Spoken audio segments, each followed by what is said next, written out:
In today's video, I'm going to teach you how to use the count formula in Google Sheets. This powerful function can help streamline your data processing by quickly calculating the number of entries within a specified range. Whether you're a seasoned spreadsheet user or just getting started, this tutorial will guide you step by step through the process of using the count function effectively.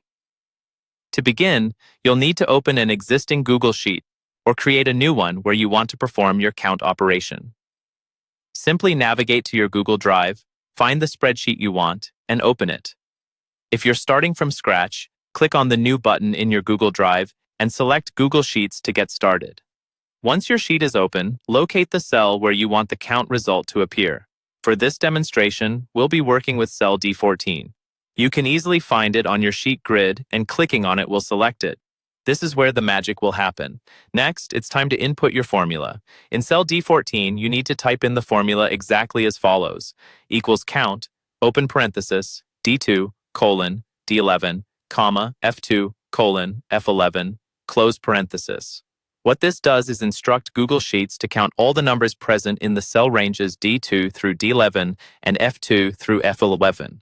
The count formula is designed to tally up only the cells containing numbers within these selected ranges, allowing you to quickly gather insights into your data size. After typing in the formula, the next thing you need to do is press the Enter key.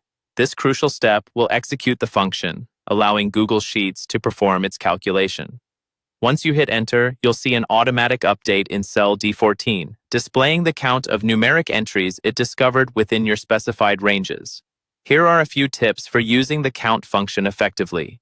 Make sure the ranges you select are large enough to capture all the data you want to count, but not too large that they include blank cells or irrelevant data.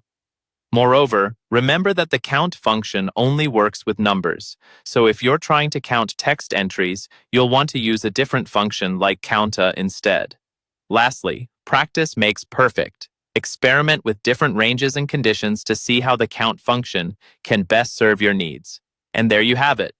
Using the count function in Google Sheets is a straightforward process that can significantly enhance your productivity when working with numerical data. By following these simple steps, you're now equipped to incorporate this function into your data analysis toolkit. If you found this tutorial helpful, don't forget to like and subscribe for more helpful guides. Thank you for watching, and happy counting.